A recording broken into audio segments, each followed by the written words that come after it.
মাঝে মাঝে খুব ইচ্ছে করে সব ছেড়ে কোথাও হারিয়ে যেতে, তাই না? যেখানে মুঠোফোনের সিগন্যাল পৌঁছাবে না আর ল্যাপটপের নীল আলো চোখের ঘুম কেড়ে নেবে না।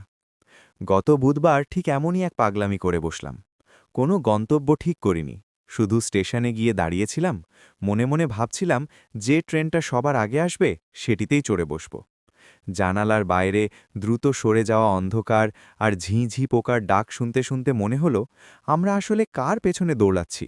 টাকার পেছনে, নাকি এক অদ্ভুত একাকিত্বের হাত থেকে বাঁচার জন্য?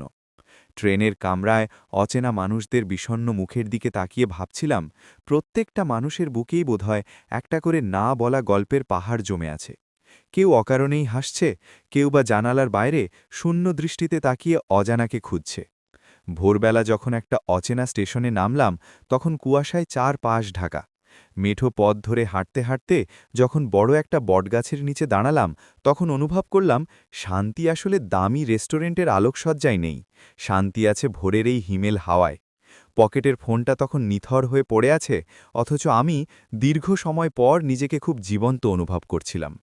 আসলে আমরা একা হতে ভয় পাই, কিন্তু একা থাকলেই বোঝা যায় আমাদের ভেতরের আসল মানুষটা ঠিক কী চায়।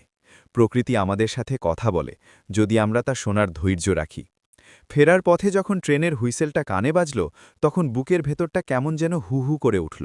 মনে হলো ফেলে আসা যান্ত্রিক শহরে আমি ফিরছি ঠিকই, কিন্তু আমার ক্লান্ত আত্মাটা ওই মেঠো পথেই আজীবনের জন্য রয়ে গেছে। কিছু কিছু যাত্রা শেষ হয়েও শেষ হয় না। আমাদের বেঁচে থাকার জন্য মাঝে মাঝে এমন একাকিত্বের খুব প্রয়োজন। গল্পটি যদি আপনাদের ভালো লাগে, তাহলে একটি লাইক, কমেন্ট ও শেয়ার করে চ্যানেলটি অবশ্যই সাবস্ক্রাইব করে দেবেন।